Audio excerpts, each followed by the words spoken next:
L'objectif de mon intervention était de montrer aussi une vision optimiste du cerveau humain,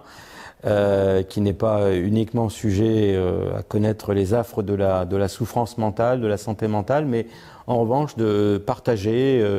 un certain nombre de découvertes récentes qui nous permettent d'être optimistes sur le fonctionnement du cerveau, à savoir que les neurosciences sont en train d'opérer une fusion entre le corps et le cerveau et qu'on s'aperçoit que finalement ce que l'on fait avec notre corps, l'exercice physique, l'alimentation,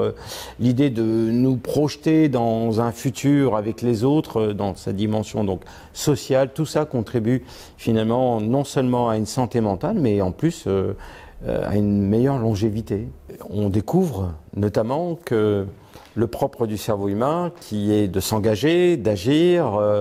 et de subir aussi les émotions en temps réel, le plaisir, le déplaisir,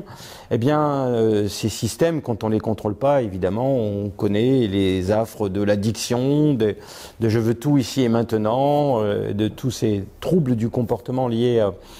aux injonctions du présent. Mais on s'aperçoit également que si l'on est un peu rêveur, on s'aperçoit que si l'on est capable de se projeter dans un futur, pas forcément le présent, mais un futur plus ou moins lointain, eh bien, dans cet acte-là de désirer finalement un futur souhaitable, on s'aperçoit combien nos systèmes de la récompense, qui pourraient nous conduire vers l'addiction, vers le fait qu'on se goinfre de tout,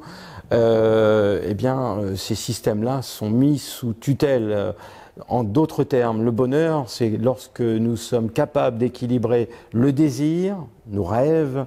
et le plaisir, le concret de tous les jours. Voilà. Dit autrement, on découvre aujourd'hui que du plaisir sans désir, eh bien, le sujet verra son libre arbitre disparaître. En revanche, du désir, mais sans jamais de plaisir, on connaîtra ce que l'on appelle le burn-out, l'épuisement, l'effondrement. Donc aujourd'hui, on s'aperçoit que par nos actions, ces deux dimensions contribuent à la bonne santé mentale. C'est-à-dire, finalement, ce qu'on pourrait qualifier de bonheur.